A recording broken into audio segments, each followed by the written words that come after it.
te sens penser tout comme moi qui fait mal parce qu'on a senti vous en dit dans moi, encore moins.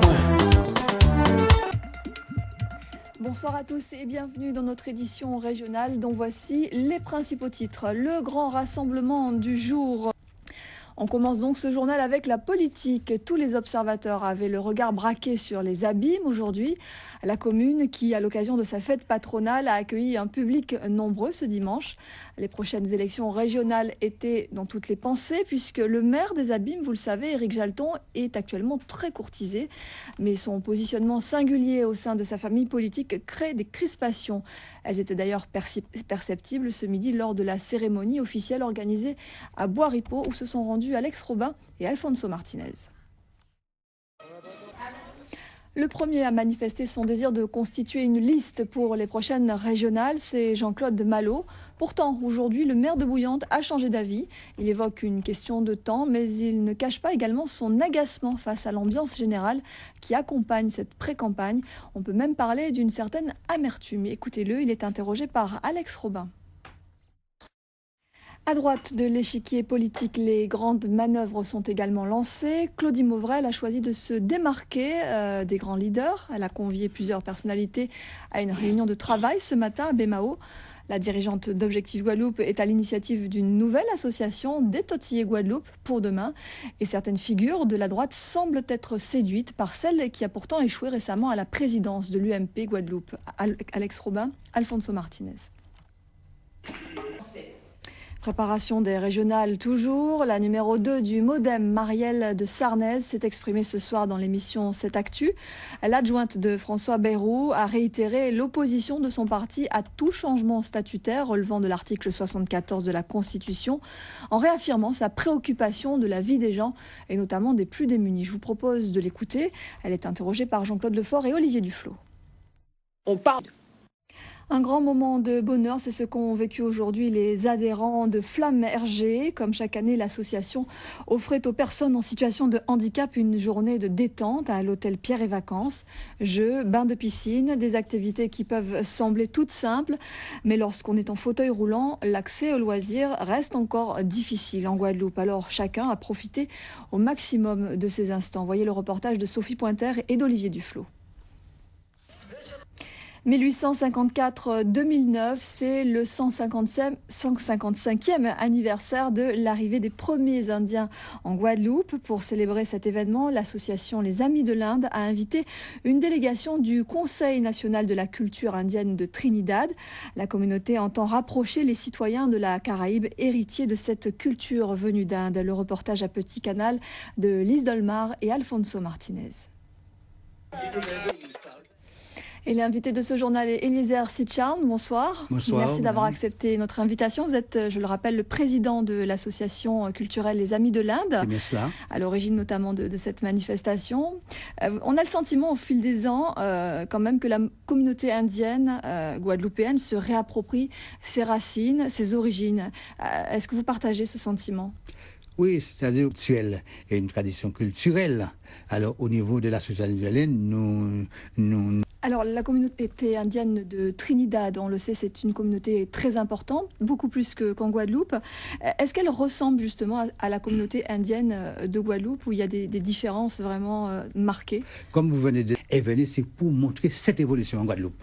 Alors, il y a l'affirmation effectivement de ses origines, le souhait de renouer avec des traditions, et puis en même temps, on se rend compte que son appartenance à la Caraïbe, elle est de plus en plus revendiquée. Alors que ce soit chez les Indiens, ou que ce soit chez les Noirs, les populations noires, on affirme son identité guadeloupéenne, martiniquaise, trinidadienne, mais en même temps, on a envie quand même d'être cette grande famille caribéenne. Oui, aujourd'hui, nous sommes... Merci beaucoup Eliezer Sitcharn d'être venu sur ce plateau ce soir.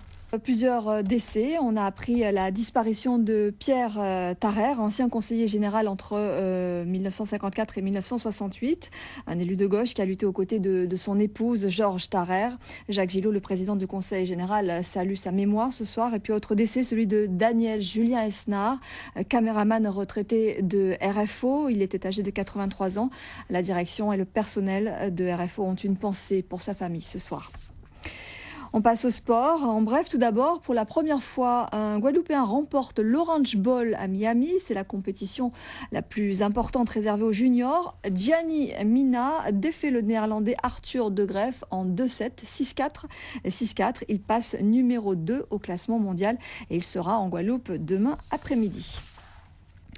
Basketball avec la finale de la Coupe de France Zone Antilles qui a réussi aux Guadeloupéens. L'Étoile de l'Ouest a éliminé hier soir le Golden Star en Martinique.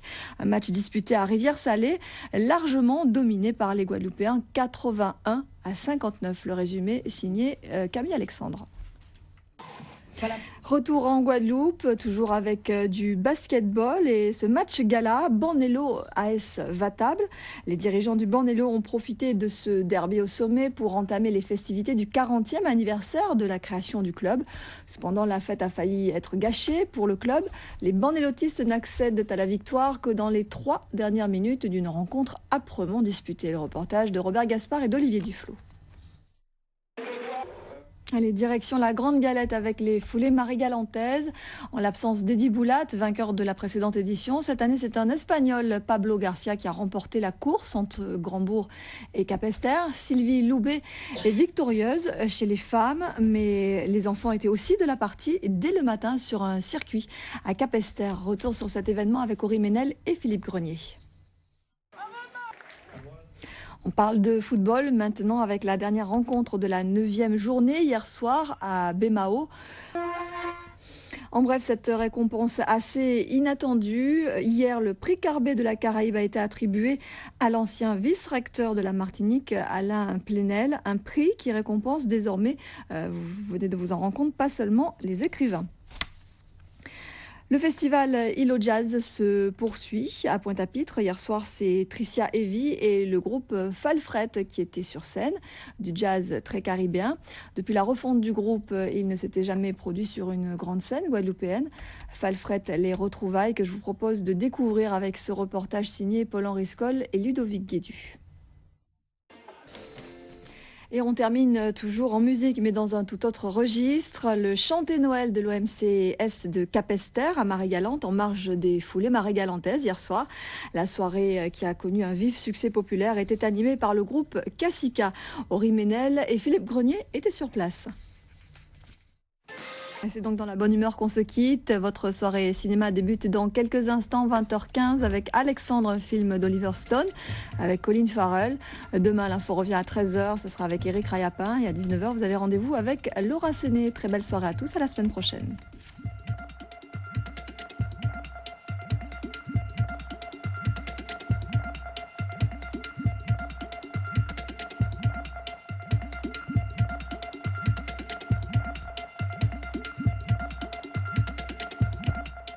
Mama